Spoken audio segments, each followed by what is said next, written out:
Bonjour. Alors aujourd'hui on va faire une petite recette qui ne se mange pas mais qui va quand même dans la bouche. Je voudrais fabriquer un dentifrice maison. J'en ai déjà fait mais là je voudrais que c'est une action bien spécifique. Je voudrais que c'est une action blanchissante et que ça enlève les taches sur les dents. Parce que mon amie, en fait, sur les dents de devant, elle a des taches. Alors on ne sait pas si c'est dû au café, mais elle en prend qu'une fois par jour. Elle prend pas de thé, elle ne fume pas, elle ne boit pas plus que la moyenne, quoi. On ne sait pas trop d'où ça vient. Surtout que ça revient, mais même quand elle a été chez le dentiste, une semaine après, à nouveau, les taches sont là. Et elle se lave les dents tous les jours, 3 fois par jour, le fil dentaire. Parfois des bains de bouche, voilà. Donc on pense que simplement elle a une salive qui est plus acide que la moyenne et que du coup ça attaque l'émail de la dent.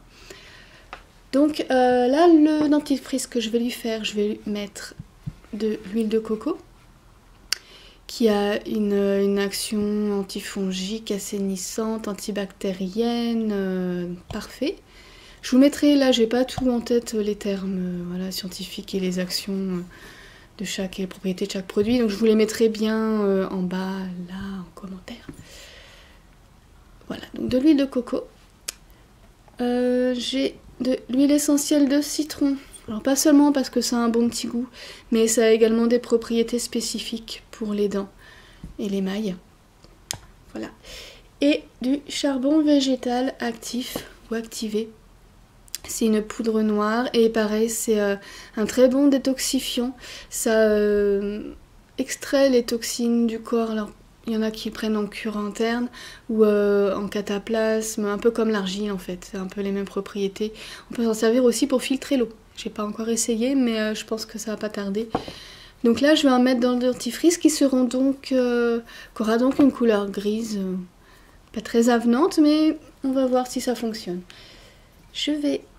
Alors, dans beaucoup de dentifrices également, on voit cet ingrédient-là, du bicarbonate. Je trouve que sur une application quotidienne, voire ou très quotidienne, le bicarbonate, c'est assez agressif. Hein, voilà, les granulés sur l'émail déjà fragilisé ou sur des gencives sensibles, je trouve que c'est pas forcément conseillé. Donc là, je vais pas en mettre. Après, rien n'empêche de temps en temps sur votre dentifrice de rajouter une petite pincée pour avoir une action plus corrosive en fait et plus violente entre guillemets. Alors on y va, là j'ai pris mon petit pot où je vais mettre le dentifrice. Ensuite il suffira d'en prélever un peu et de le mettre sur la brosse à dents. Pas directement la brosse à dents dedans, sinon on va mettre les bactéries dans le pot, ce serait dommage. Je le mets là au fond de mon bol et je vais verser de l'eau. Non, je vais d'abord mettre l'huile de coco. Qui est, vous allez le voir, je vais pas en faire beaucoup parce que on va essayer sur une semaine voir ce que ça donne. Voilà, donc c'est une huile qui est solide. C'est pour ça que j'ai pris de l'eau bouillante, c'est pour pouvoir je sais pas mettre les doigts pour pas amener de bactéries dedans.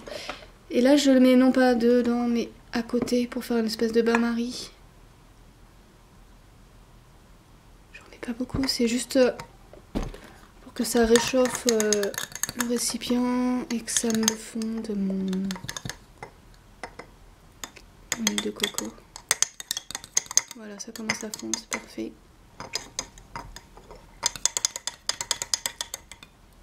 Donc au final, cette mixture, un petit peu comme d'ailleurs le déodorant au bicarbonate dont je mets la recette en dessous, je vous ça en plus dans les commentaires. Cette recette en fait elle est comestible et j'aime bien en fait l'idée que tout ce que je me mets sur le corps ou en produit d'hygiène soit comestible, ça veut dire que c'est pas toxique. Donc ça devrait être comme ça pour un peu tout, mais là c'est pas le cas en général, hein, ce qu'on se met, les gels douche, le dentifrice, les produits de soins d'hygiène, c'est rarement comestible. J'ai pas trop penché parce que j'ai peur d'en mettre partout, ça a l'air assez volatile. J'ai jamais utilisé encore, hein, donc c'est un peu le test.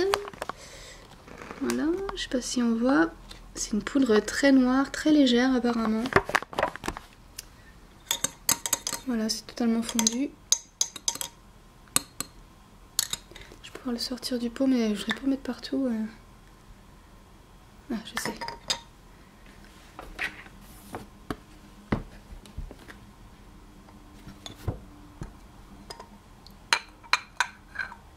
Voilà.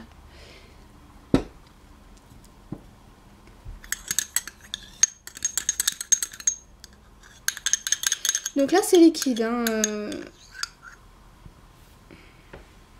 Si on va voir. Voilà. Ça va sursolidifier. Et ça aura une texture un peu crémeuse, plus facile à mettre sur le dentifrice.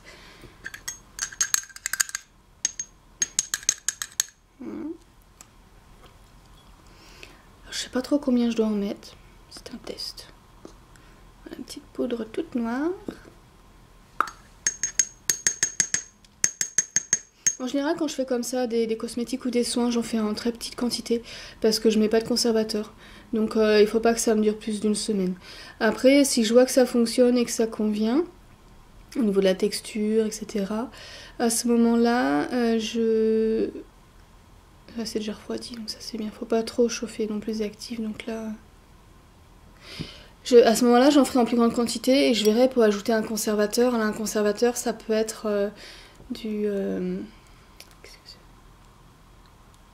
Attendez, parce que je suis pas sûre que ce soit vraiment de l'huile de citron, c'est...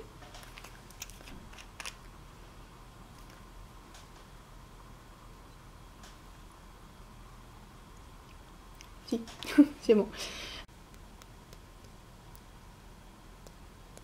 Bon, ça veut pas tomber, j'en ai un autre qui me semble plus récent. Je vais chercher, je reviens. Voilà, donc pareil, hein, ça vient aussi d'Aromazone, mais c'est la nouvelle version. Celle-là, j'avais oublié que j'en avais, j'en ai racheté. De toute façon, elle coupe pas. Là, voilà, là ça coule, 2 gouttes. Je vais mettre que 2 gouttes. Pour le moment, on va voir ce que ça donne. Hop. Et je touille. Voilà, donc oh, c'est très très noir. Ça fait bizarre de mettre ça dans la bouche. Je sais pas si on voit.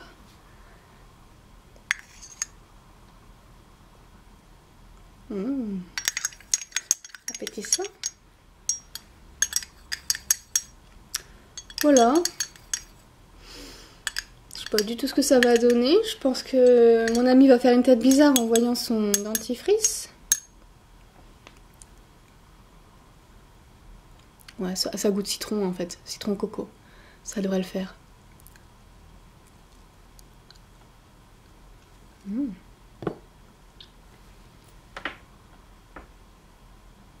Voilà. Bon, et ben, je teste ça et je reviens faire une vidéo pour vous dire ce que ça a donné. A plus!